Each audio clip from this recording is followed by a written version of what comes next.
It is the Oath on 106.3 The Buzz. I'm Johnny Thrash, and I am joined by Don from Lord Dying here on the show tonight. Poison Altars is out now, and it's dominating my stereo. So congratulations, and thank you very much for that, by the way, Don. Hey, thank you. Great to be here. Thanks for all the kind words. Absolutely, man. Now, I was reading that you actually worked with Joel Grind of Toxic Holocaust on the new album. What was it that made you decide to move away from Sanford Parker? Was it a matter of, scheduling, or you wanted to try something different? It was a little bit of both, but Joel is an old friend of ours, and we really like the sound that he gets on his albums. And, he had just moved into a studio in Portland, and, we were really excited to work with him. And, we're kind of going for like a tighter, thrashier sound. And, we just really wanted to bring what he had to the table. And it was great working with him. And, we had a great time. Yeah, he definitely brought that you could just tell that it's Joel Grind there, that raw, edgy sound. And it's not, very, very different from Summoning the Faithless, but it's definitely a Joel Grind joint, if you will. And he seems like a really cool guy. I actually met him one time at a show in Dallas a few years ago. It seems like he's very laid back. Is he just as easy to work with when he gets behind that board, or is it like a totally different dude just cracking the whip back here? No, it's the first for sure. No, cool. Yeah, he's totally laid back. It was super easy to work with. And he got great sounds right off the bat. So it was just pretty much us just coming in there and just rolling through the parts. And he, was willing to stick around as long as we needed, and had some great ideas. And totally easy to work with, and fun to hang out with as well. Yeah, you said he had some ideas. Did you do anything as far as arrangement-wise once you got in there, kind of start changing some stuff up? He thought that maybe, hey, try it like this, and it worked out? No. I mean, we ran a quick, we did some pre-production with him, and the thing that he probably did the most is we had him do a guest vocal part on one of the songs, Suckling at the Teat of the She-Beast. I love that song. Yeah. So he just came up with some lyrics, and, we had the idea to have him on it to begin with, and, he just came up with a part to sing and busted it out.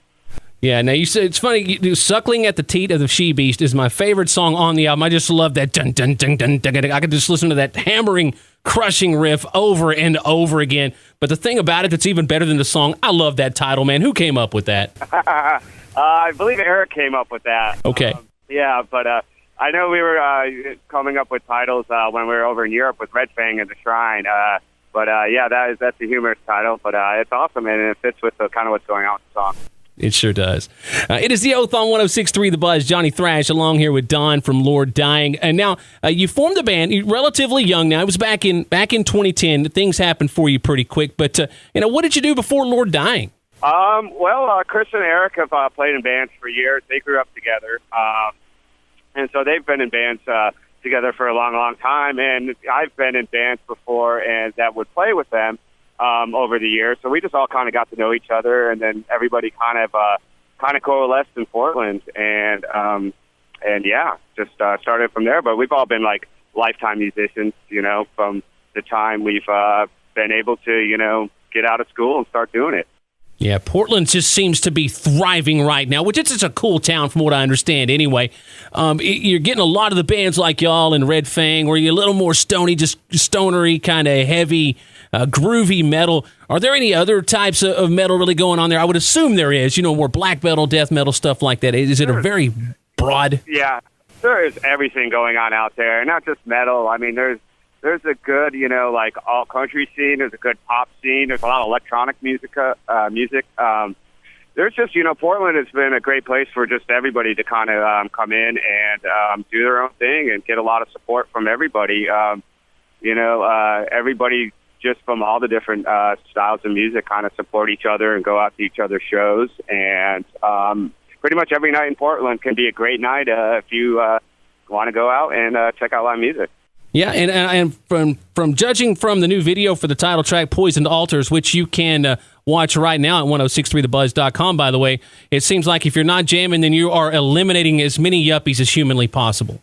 Yes, that was the point, for sure. We do have an influx of that going on in Portland right now as well. But, we kind of took a humorous stab at that whole thing. And, Portland, like a lot of bigger cities, is starting to change with an influx of people that haven't been there in a while. But yeah, we just tried to have a humorous take at it, and kind of represent the core values that we're from, and try not to I don't know. Sometimes it seems like things can get ruined when a lot of outsiders can come in, and yeah, we all are proud of what we're doing and where we're from, and I think a lot of the people in the scene are like that as well. So yeah.